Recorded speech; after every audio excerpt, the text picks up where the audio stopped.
Good. Hello there, my name is Chris, member of the Dunedin Brewers Guild. Do I have to start it over?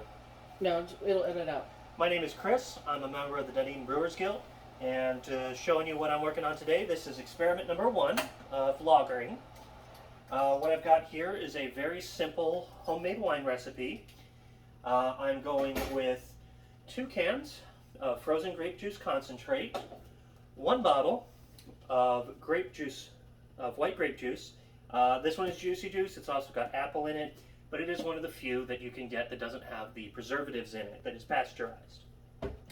Into that, I am adding 1 cup of cane sugar that I have dissolved in about 1 can's rinse worth of water.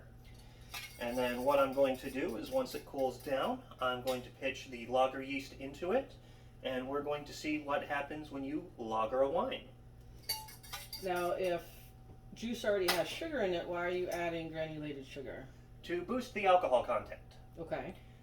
If you use a standard juice like this, you're only going to hit about 5 to 6%, about the same you would with a standard beer or cider. Mm-hmm.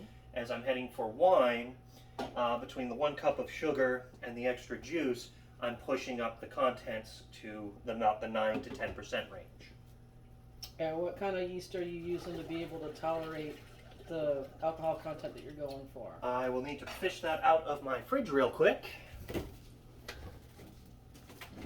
And our yeast today is going to be the Cephaliger W34/70.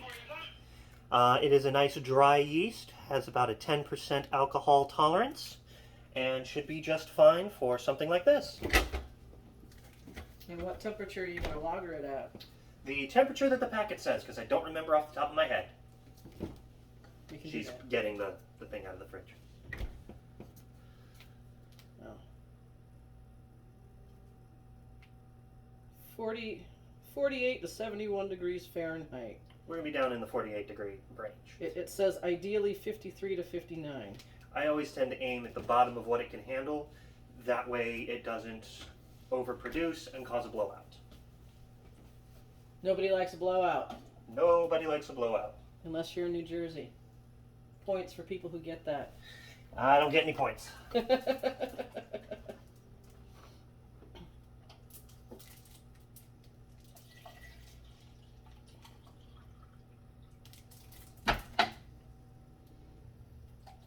Now what Chris is doing here, he's choosing to use bottled water.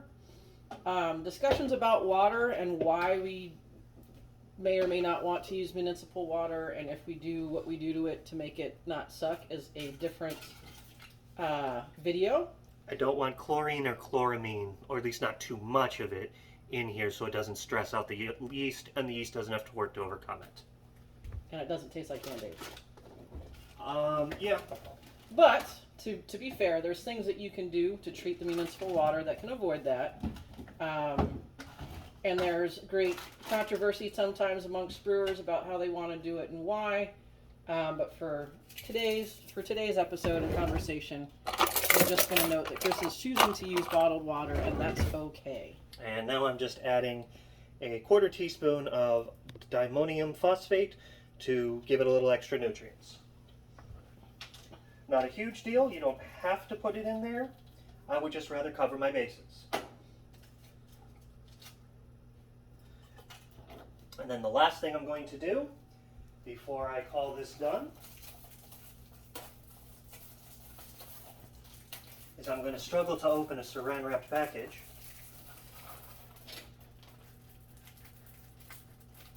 Geez, even the fork doesn't want to open it.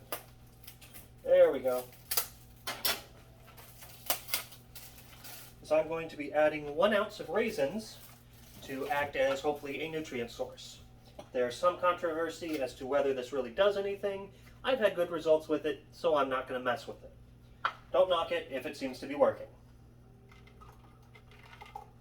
And one of the reasons why nutrition is so important is that,